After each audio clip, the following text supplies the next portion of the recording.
Hello all, I apologize for the format of the slides. My microphone on my computer is not working. I'm Caroline Hidalgo and I'm going to be giving you an overview on delirium and dementia.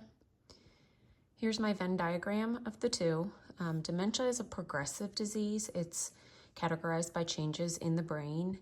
It's usually impactful on memory and cognition function.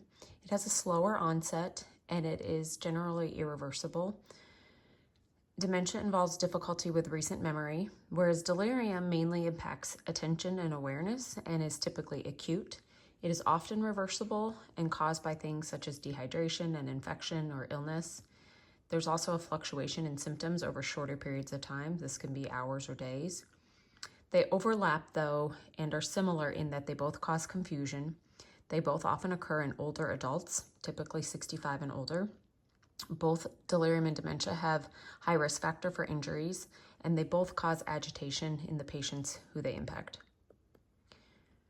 The types of dementia listed on the left are the ones included in our text. The one I want to discuss a little more detail is the frontal temporal lobe, which affects the frontal and the temporal lobes of the brain. This affects executive function, which is characterized by things like planning, making decisions. It can also impact someone's personality and cause them to have behavior changes. They can engage in saying and doing inappropriate things. It can also cause progressive language decline, such as speaking and language comprehension. And there's also motor decline associated with this type of dementia. Alzheimer's disease, which is the most common type of dementia. Warning signs are frequent forgetfulness, confusion with familiar things or areas, poor judgment, behavior changes, and misplacing objects. Misplacing objects could mean putting objects in places that do not make sense to the average person, such as putting laundry in a pantry or putting keys in a refrigerator. Signs of Alzheimer's include preclinical, mild cognitive impairment, mild dementia, moderate dementia, and severe dementia. Of note, I got these from Mayo Clinic. Our text just explains them in terms of mild, moderate, and severe dementia. Mild includes things like getting lost in places, as I mentioned before, memory loss, whereas moderate is more of the difficulty with language, difficulty with reasoning, restlessness, and severe includes things like weight loss, physical changes, incontinence issues, loss of recognition of family members. Dementia medication. There are two that are approved right now. The two categories are the cholinesterase inhibitors, CEIs, and NMDA receptor antagonists. This is one that is used in moderate or severe cases where the CEIs are tried to use early if possible. One medication class of medication that is not recommended is that of the anticholinergics, as these can worsen cognitive function. Beers criteria refers to meds that, the point of the Beers criteria is to identify meds that providers should avoid. Specifically, these are for patients that are older, in 65 and up.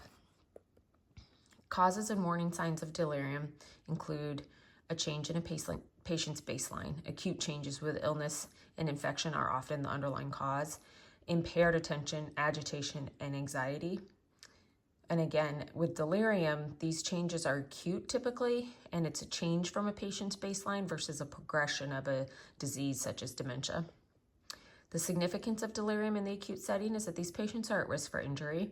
They can have they can indicate a long-term decline, overall long-term decline. They can have longer hospital stays, which also includes more expensive hospital stays, and increased mortality overall. Delirium is reversible.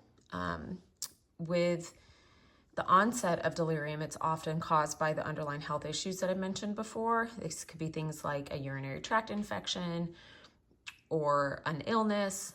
If you treat the underlying cause, typically the symptoms of delirium are reversible.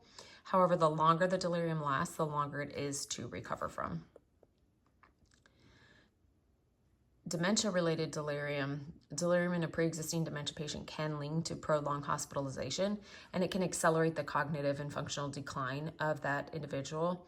A lot of patients with dementia are susceptible to experiencing bouts of delirium that are separate from the dementia diagnosis itself, but they can overlap in terms of the symptoms, and they can progress the dementia symptoms. For these patients, a nurse's role is to keep the patient safe. A lot of times this comes with making sure that their environment is safe, that they have a consistent environment, promoting safe and healthy habits such as safe and routine sleep patterns, making sure that the patients have a bed alarm if they're one that could get up in the middle of the night and get out of bed, to treat when able. If it's a case of delirium that's brought on by an illness, treating the illness. If it's an infection, treating the infection and seeing the improvement for the patient. Here are my references. Thank you.